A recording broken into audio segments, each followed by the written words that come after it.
From getting yelled at to leaving his opponents confused, Jordan Peterson manages to get quite a diverse range of reactions from his opponents. Now, all of them are hilarious, but I'm here today to tell you about the times when the man left his opponents stumped. You see, watching Jordan Peterson's debates and discussions is like watching the drama unfold in a reality show. It's like a complete train wreck. You just can't look away. Of course, that's the case for whoever is on the receiving end of Peterson's arguments. The Canadian himself, however, always manages to keep calm. Oh, and this, just by the way, aggravates his opponents even more, leading them to say some rather interesting and colorful things. I guess that's what happens when the Canadian psychologist manages to trap you in a corner, and that's exactly what he did with this one particular liberal journalist. Well, I'll tell you a couple of strange things, things that I don't really understand. The first is, when we've done the analysis of the effects of the future authoring program, it has had a differential impact on men.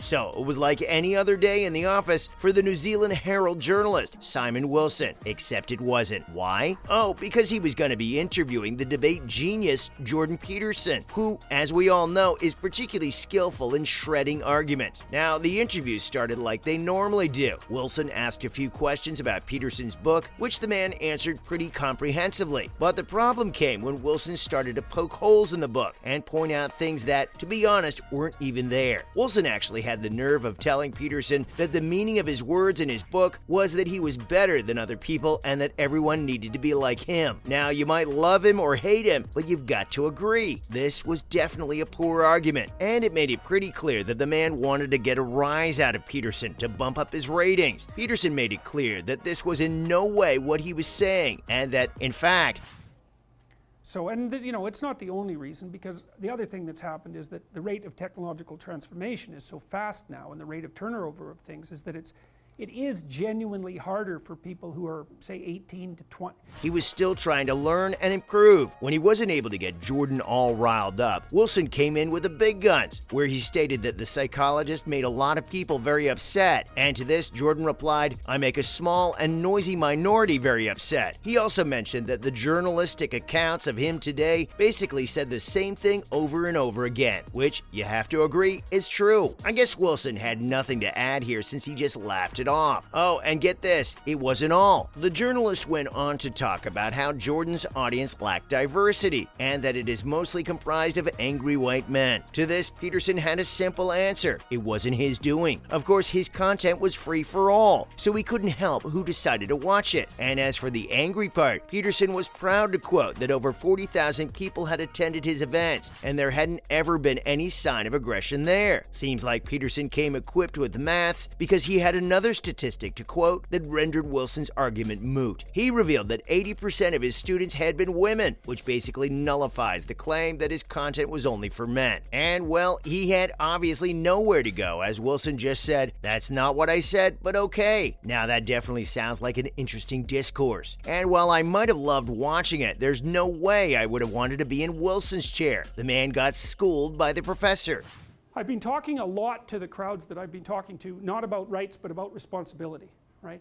Because you can't have the bloody conversation. What are you doing? You can't have the conversation about rights without the conversation about responsibility, because your rights are my responsibility. Now, this next student of Mr. Peterson also had a rather interesting conversation with the man. I say student because he totally got schooled by him as well. This is one of the arguments that got Jordan Peterson to make headlines for quite a few days. I bet you already know where I'm getting at. Yep, it's indeed that one where he chose not to use pronouns because, according to him, that's the regulation of his speech. While in conversation with a trans activist, Peterson pointed out that regulation of language could lead to ultimate chaos. When the moderator pointed out that the society shifting towards adopting a change in pronouns was basically evolution, Jordan's reply was amazing. He said matter-of-factly that if it really was evolution, then there was no need to protect it by hate speech laws. He also mentioned that in the English language, words played the role of tools, and that in this era, the tools weren't useful as such, so people didn't really like using them. Now, what did this lead to? Well, forceful usage, of course. He also pointed out that with laws regarding pronouns, the government was requiring you to use certain language. Now, this is pretty different from them requiring you to not use certain language. Okay, I think that pretty much explains this entire debate. Peterson thinks that it's not the government's job to decide what the people can say, and that if this ends up happening, it could be disastrous. He beautifully linked this topic to a much bigger issue of censorship, where in the end, the ruling bodies would be able to control more and more things.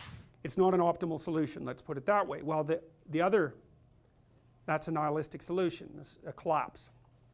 The other solution is, we're talking, and I don't get what I want from you. So in the end, it's going to hurt everyone's right to talk openly about such things and have intellectual discussions. Now that makes sense, doesn't it? But then again, most things on here do. Now, this recent heated exchange between Jordan Peterson and an apparently woke professor was basically everything you could have ever wanted. Peterson got angry when his opponent on the Monk debates just wouldn't listen to what he had to say. So he carried on by saying that the rival couldn't care less about his background because, for him, Peterson was a mean white man. Ouch, that's pretty harsh, don't you think? Now, things went downhill when Jordan decided to get precise about the problem. He posed a question, asking his opponent how much of Peterson's own accomplishments were owed to white privilege, and maybe he should be giving a tax to make up for it. And to this, and then with regards to your partner, here's something to think about with regards to roles. So my wife and I have had this discussion many times, and one of the discussions is, well, how are we to treat each other in public?